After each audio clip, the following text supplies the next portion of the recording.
The Arizona sun had set an hour ago, but the heat still clung to the close confines of the Oak Haven Sheriff's Office. The sound of the outer door slamming, followed by the heavy, uneven drag of boots, announced the arrival of trouble. Two deputies, covered in dust and sweat, hauled a laughing, reckless man inside. Sheriff Cooper sat behind his massive oak desk, the only thing in the room as neat and rigid as himself. His uniform was dark, his badge a gleaming star on his chest, a stark symbol of the order he imposed on a chaotic territory. He looked up, his expression hardening into his practiced mask of authority. "Drunken disorderly, Sheriff, and attempted theft of livestock," Deputy Briggs reported, shoving the prisoner against the booking bench. The man, Finn, finally settled, his eyes the color of a midday sky locking on to Cooper's intense gaze. The air immediately thickened. Finn was dirty, his leather vest worn, his hat missing, and his face was smeared with sweat and the faint scent of rye, but his grin was honest and devastatingly bright. "It's a misunderstanding, Sheriff Cooper," Finn drawled, leaning back. "Just needed a fast ride to catch the sunset on the canyon rim.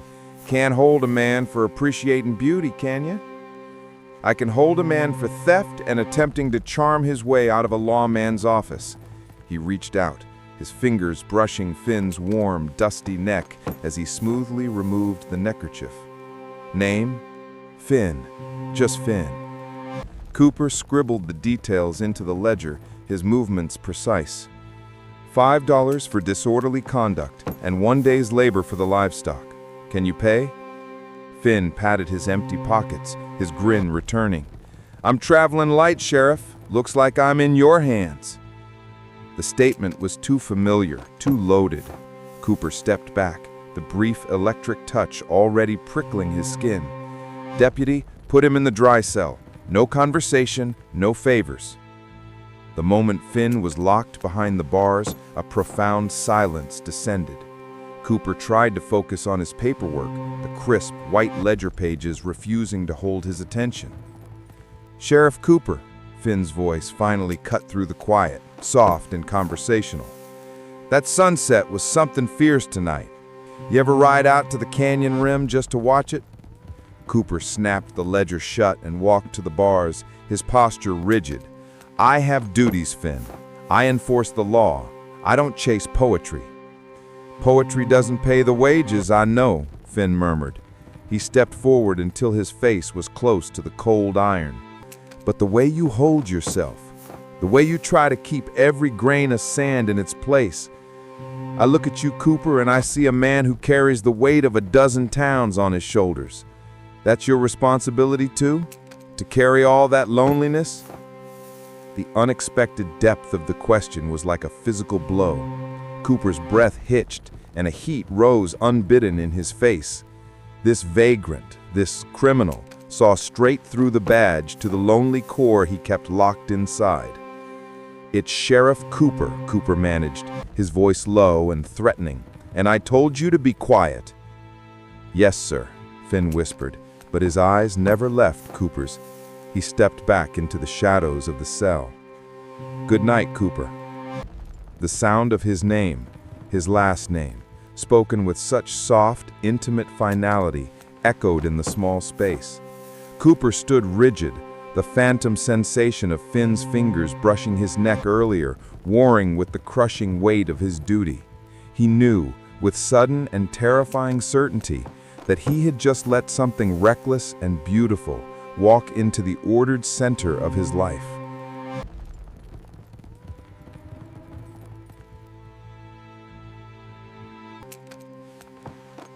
The following morning, Cooper was all business. The deputies were dispatched, and Finn was set to the most arduous tasks: splitting a winter's worth of mesquite, cleaning the stables, and hauling water for the thirsty office horses. His find required 2 full days of labor, and Cooper was determined to keep him within sight, yet at arm's length. By the afternoon of the first day, the sun was a punishing hammer. Cooper found himself walking out to the woodpile, carrying 2 tin cups and the kettle of fresh, cooling coffee. He had fought the urge for an hour, inventing 3 different bureaucratic reasons why he needed to be outside. He found Finn bare-chested, drenched in sweat, his lean muscles coiling and releasing with effortless power as he split logs. The sight was distracting and infuriatingly beautiful. "Break," Cooper commanded, setting the kettle and cups on a nearby barrel. "You'll be useless to me, sunburnt and sick." Finn didn't immediately stop. He drove the axe one last time, the blade burying itself in the block, before finally turning. He walked toward Cooper, his boots kicking up fine sawdust. The air around him, sweat, smoke, and sharp, fresh-cut wood, was intoxicating. "Thank you, Cooper," Finn said, taking a cup. He didn't use the title, and Cooper didn't correct him. He poured the black coffee, and they stood in silence, listening to the buzz of insects and the distant creak of the mercantile sign. "You're a good worker," Cooper admitted grudgingly. "You could settle somewhere, find a good ranch, start a life."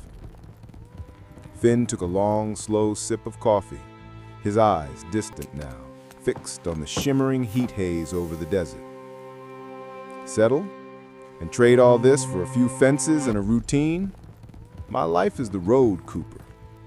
I carry what I need, and nothing I leave behind can be taken from me. That way, nothing gets burned up but kindling." He looked back at Cooper, his gaze direct and penetrating. "You built this life, this order, after your family ranch burned. You told me that in the jail. You're terrified of things drifting out of control. But you've walled yourself off too. You chase order, but you don't chase peace. What do you do when the peace you fought for is lonelier than the chaos you ran from?" Cooper felt a flush of anger mixed with an icy wave of exposure. "You know nothing about my life. I know a rigid frame when I see one. And I know a man who looks ready to break it." He reached out, not quite touching Cooper, but hovering his hand over the sheriff's tense forearm, a silent, intimate question. Cooper felt his skin crawl with anticipation, desperate for the touch he was equally desperate to deny. He jerked his arm away, grabbing the kettle. "Finish the work, now!" He retreated, the sound of the axe quickly resuming, each thwack a brutal reminder of Finn's unwavering presence. The final blow to Cooper's sense of control came later that evening. Dr. Henderson caught Cooper alone, cleaning his rifle in the empty office, the scent of oil heavy in the air. "That drifter is still here," the doctor observed, his voice low and severe. "He is finishing his labor, Doctor," Cooper replied, not looking up. "He finished his debt this afternoon, Cooper. Now he's cleaning your tack without being asked, and your attention to him is becoming the town's chief amusement. A man in your position, the one setting the moral example, must be above reproach. Your father's memory is too fresh in this community for his son to be seen dallying with vagrants. People talk, Cooper, and talk is the death of respect." Cooper swallowed, the oil scent suddenly making him nauseous. He knew what the doctor was implying. In Oak Haven, a life like the one he secretly craved was not only illegal, it was the fastest route to ruin. "I understand, Doctor," Cooper whispered, his hand shaking slightly as he reassembled the rifle. "He will be gone at dawn." Cooper spent a sleepless night, fueled by black coffee and self-loathing. He had almost let his guard down. Finn had to go. But before dawn could fully break, a rider arrived, panting and terrified. "Stagecoach ambush! Black Creek Crossing! They're hitting the payroll!" Cooper didn't hesitate. He grabbed his rifle and spurs, adrenaline replacing the exhaustion. He would ride hard, clean up the mess, and return to his orderly life. He was in the stable, cinching his saddle with fierce, efficient movements when Finn appeared in the doorway, already dressed, already alert. Black Creek is a fool's game to ride alone. You go through the canyon floor, they'll expect the main trail.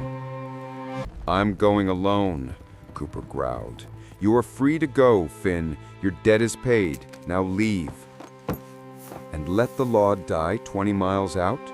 I saved you the trouble of finding a grave," Finn countered, walking toward his mare.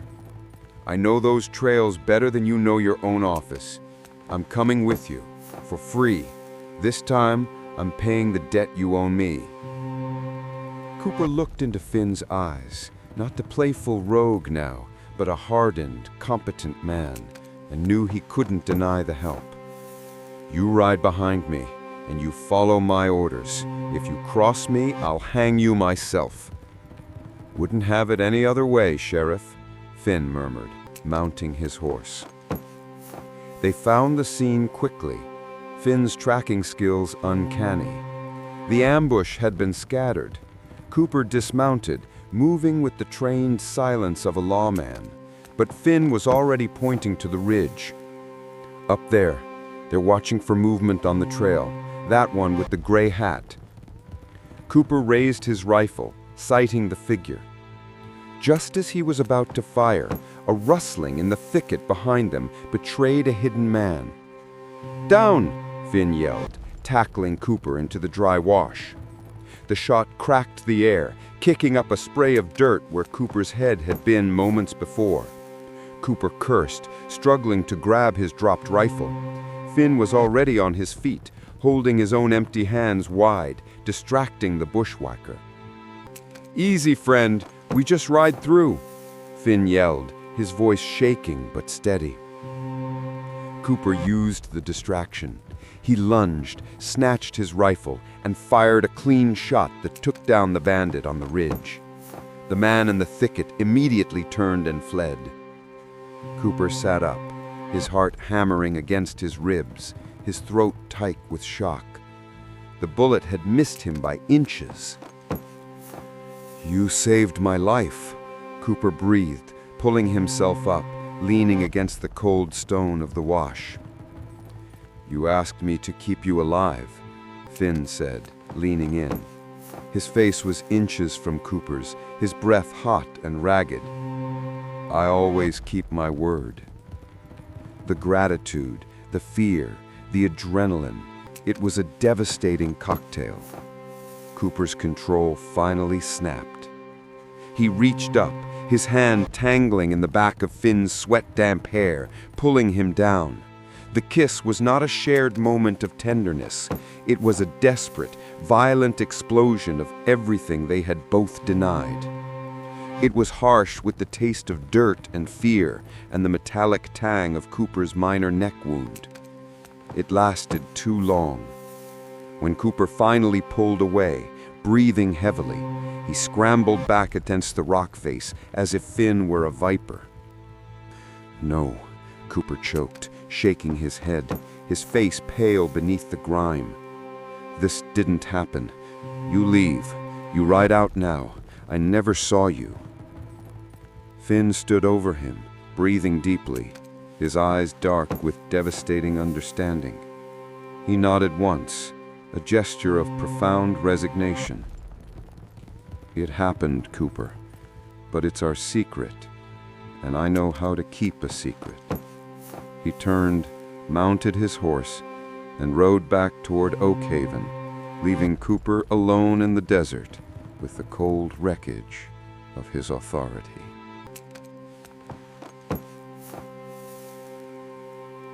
Finn didn't leave Oak Haven.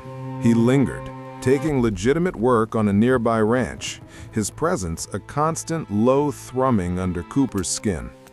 Cooper, in turn, tried to bury himself in his badge, but his discipline was shattered. He was brittle, prone to sharp bursts of anger at his deputies, and unable to sleep. 3 nights after the ambush, Cooper found himself at the canyon rim. He hadn't planned it. He had simply followed a sense of desperate urgency until he found himself at the edge of the world, staring at the vast, uncaring blanket of stars. A low whistle cut through the dry air. Cooper stiffened, recognizing the sound, a specific off-key sequence he'd heard Finn hum while chopping wood. Finn emerged from the shadows beneath the twisted juniper tree, his hat low over his eyes. He didn't smile, and he didn't speak. He simply walked toward Cooper, and this time, Cooper didn't run. Finn stopped directly in front of him. He reached out and gently traced the line of the old bandage on Cooper's neck, where the bullet had grazed him. The touch was agonizingly soft, a complete reversal of their first desperate kiss. "I was worried," Finn said quietly, the statement more intimate than a confession of love. Cooper closed his eyes, leaning into the touch. The shame was there, sharp and cold, but it was drowned by the overwhelming relief of not being alone. "If anyone knew, they won't," Finn promised. He pulled Cooper into the shadows, a hidden depression in the rock face that smelled faintly of dry pine needles and cool earth. "I know how to be invisible, Cooper. That's my profession." Their secret became a series of calculated risks, stolen hours that were both terrifying and life-giving. They would meet deep in the night, in the deserted stable, or on the canyon rim. The intimacy they shared was built less on words and more on tactical communication. In the stable, Finn would often be half asleep on the hay, waiting. Cooper would come in, his boots silent, removing his heavy gun belt, the badge of physical weight he had to set aside. The badge was the law. Finn was the lawless freedom. One night, Cooper confessed, his voice choked. "I keep expecting to wake up, find you gone. I don't know why you stay." Finn rolled onto his back, pulling Cooper down onto the hay beside him. He didn't kiss him. Instead, he reached up and ran his fingers over Cooper's clean, precise haircut, gently ruffling the hair. "You think I like fences, Cooper?" Finn asked softly. "No, but you're the first thing that's ever made me want to stop running. You, your stern face, your righteous anger, you're the most dangerous kind of beautiful. You're worth the risk." Their lovemaking was intense and silent. It was a release of the relentless pressure Cooper lived under, a silent confession of all the tenderness Finn usually hid behind his reckless facade. Cooper found Finn's hands surprisingly gentle, strong but careful, mapping the tense lines of the sheriff's body until they finally relaxed. In those stolen hours, Cooper shed the weight of his duty. He would trace the scar over Finn's eyebrow, a forgotten bar fight, and listen to Finn's whispered stories of endless horizons and nameless trails. Finn, in turn, adored the contrast between the sheriff's stiff, controlled public persona and the man who, in the dark, clung to him with desperate tenderness. One chilly night on the canyon rim, they lay side by side, the air crisp and dry. Finn had his arm thrown over Cooper's chest, the warmth of his hand a heavy, grounding presence. "I could teach you to shoot a running hare with one hand," Finn murmured, his voice lazy. "And I could teach you to sleep without that damned rifle under your pillow." "And what would you learn, teaching an old dog new tricks?" Cooper whispered back, resting his hand over Finn's. "I'd learn what it feels like to have something steady, something I didn't have to chase across 3 states to find." Their intimacy was fragile, built on trust and the constant threat of exposure. Every shared moment, a kiss in the shadows, a hand briefly held under the desk, or a shared look across the dusty street, was a desperate gamble against the town's judgment and Cooper's own fear. They were living 2 lives, and Cooper knew that 2 lives on the frontier could not stay separate forever. The weight of the deception was growing unbearable.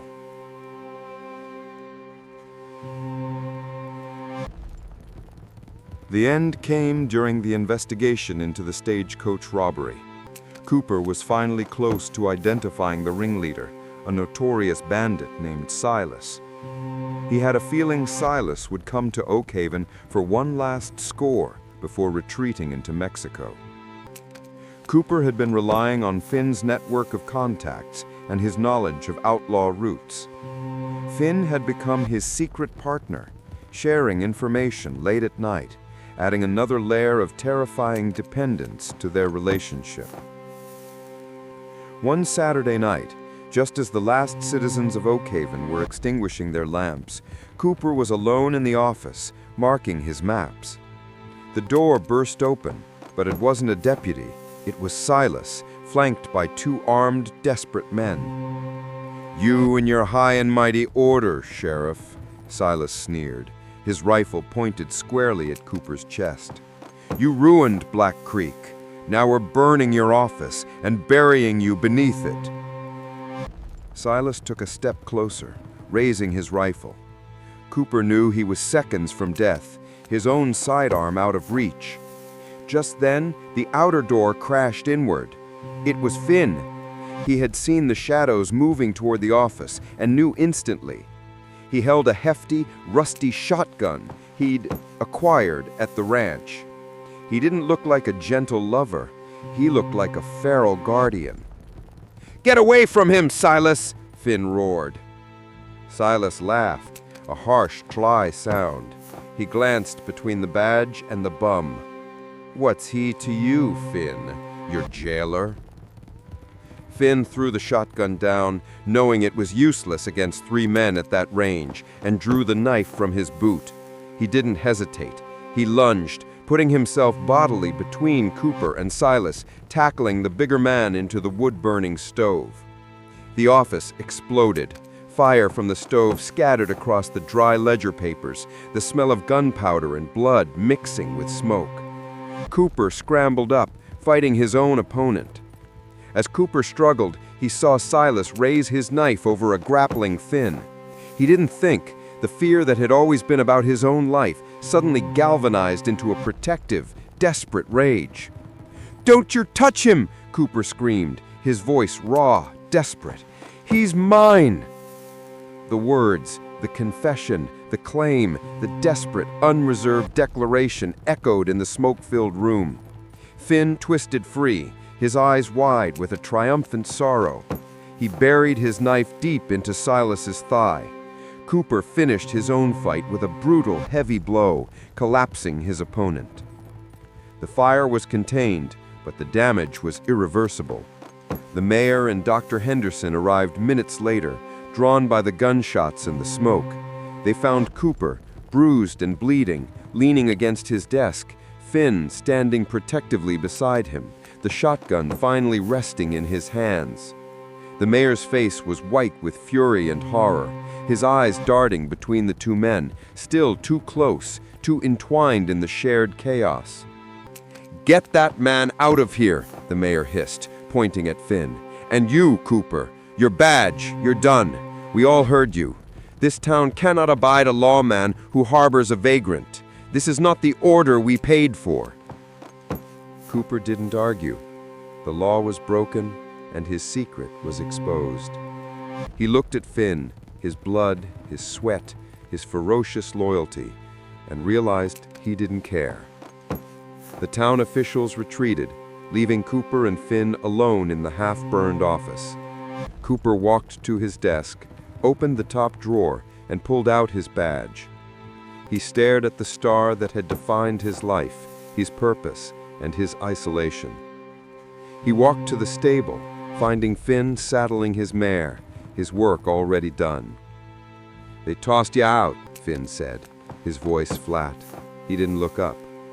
"They'll be riding you out of town on a rail by morning. I'm riding now. You should come with me before they force you." Cooper walked to him. He reached into his pocket and let the heavy, five-pointed star drop onto the stable floor. The sound was flat and final against the hay. "I quit," Cooper said, his voice husky. "I learned what my real duty is, Finn. It's not to a town that insists on hate and smallness. It's to what's true. Finn stopped coiling his rope. He walked to Cooper, reached out, and for the first time, their touch was unhurried and public. He cupped Cooper's face in his hands, his thumbs tracing the line of grime and blood. "The open road isn't easy, Cooper," Finn warned gently, his voice thick with emotion. "It's cold, it's hungry, and there's no authority to save you but me." Cooper leaned into the touch, a heavy, exhausted sigh leaving his body. The weight of his uniform, the weight of the badge, the weight of the lie, it was all gone. "The law I lived by kept me starving. I'd rather be hungry out there with you than starve in here alone." They mounted up as the sun began to paint the canyon rim in blazing streaks of orange and violet. They rode out of Oak Haven, leaving the order and the shame behind them. Cooper looked back once, not at the town, but at the light catching the discarded brass of his badge, lying forgotten in the dust.